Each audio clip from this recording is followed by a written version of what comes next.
si on peut tirer au moins 3 leçons de ce rapport. La première leçon, c'est que réellement, et je n'ai aucun plaisir à vous le dire, les concessions politiques territoriales qui peuvent se comprendre, mais les concessions politiques territoriales n'apportent absolument rien de bon en termes de satisfaction politique à l'État d'Israël.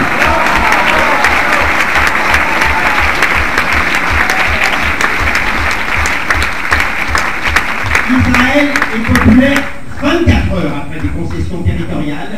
À l'issue de ces 24 heures, les Palestiniens peuvent retirer des requêtes, ce qu'ils veulent.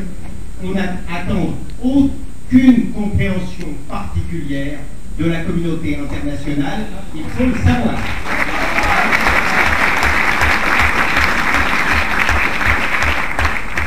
La seconde triste leçon de ce rapport Goldstone, c'est que même lorsque Israël prend les précautions les plus formidables, fait des frappes chirurgicales pour épargner autant que faire se peut la population civile, en termes politiques, là encore, et malheureusement ça ne sert à rien, puisque en définitive, Israël est condamné à l'ONU. Autrement dit, si Israël doit faire attention aux enfants de Palestine, c'est pour protéger sa propre morale, mais certainement pas pour attendre la moindre gratitude internationale.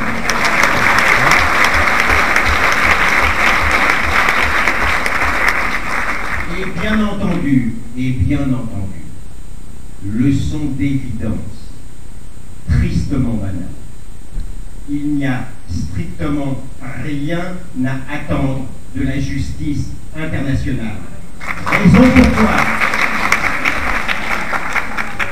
Raison pourquoi, lorsque un pays comme notre pays s'abstient à l'égard de ce rapport Goldstone, il se tire de manière suicidaire une balle dans le pied. Parce qu'il faut comprendre, il faut qu'ils comprennent que cette majorité automatique qui est prête à dire que la terre est plate pour autant que les Palestiniens ou que l'organisation des États islamiques le lui demandent. Demain, lorsque ces pays occidentaux auront besoin de se protéger eux-mêmes, ils seront mis aussi au banc des nations par l'organisation des États islamiques.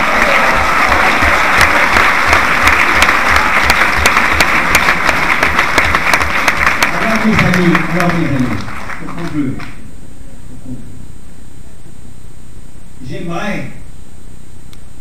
j'aimerais pour autant qu'il en ait besoin conseiller une chose au Premier ministre Israël, à Benjamin Netanyahu. Je crois qu'il n'a pas besoin de mes conseils, mais je veux vous le dire quand même ce que j'aimerais lui dire si je le rencontre un matin. J'aimerais qu'il écrive la lettre suivante à Ban Ki-moon. Cher monsieur Ban Ki-moon, vous m'avez demandé, à la suite d'une résolution de votre aréopage international, vous m'avez demandé de nommer une commission d'enquête à la suite de ce rapport Goldstone. Je vous le dis avec tout le respect que j'ai pour vous, monsieur Ban Ki-moon, nous n'avons pas besoin de l'ONU pour nommer notre propre commission d'enquête. Monsieur Ban Ki-moon, malheureusement, la marque du rapport Goldstone est la marque même de la folie des temps. Comment ne pas voir, monsieur Ban Ki-moon, que le président de l'Assemblée générale des Nations Unies qui vient d'entériner le rapport Goldstone est monsieur Triki, représentant de la Libye. Ce même monsieur Triki, qu'il y a 15 ans, a rendu un hommage appuyé au Troisième Reich et à son chef.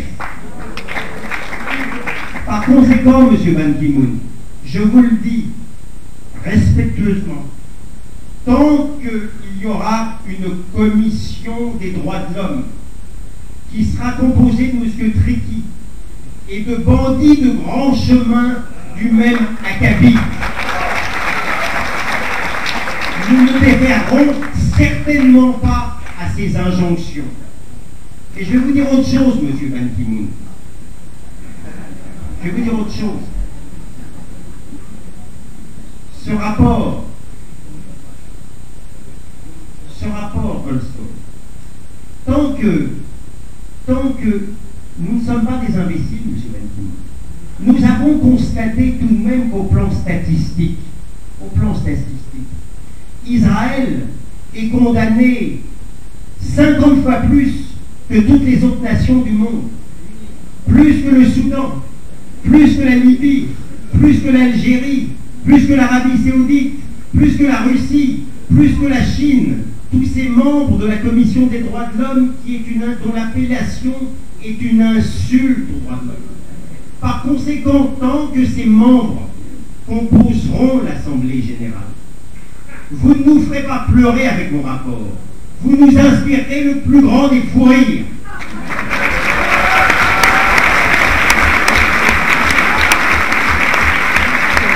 Ne comptez pas, M. Ban Ki-moon, ne comptez pas que nous nous suicidions.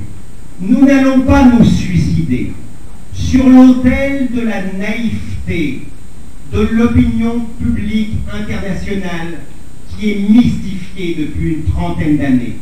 Nous n'allons pas nous suicider sur l'autel du mercantilisme occidental. Nous n'allons pas nous suicider sur l'autel du cynisme et du fanatisme des pays islamiques. Nous comptons vivre, M. Ban Ki-moon. Et pour conclure, je vous dirais que ça n'est pas le rapport Goldstone qui a déconsidéré l'État juif. C'est le rapport Goldstone qui a déconsidéré l'Organisation des Nations Unies.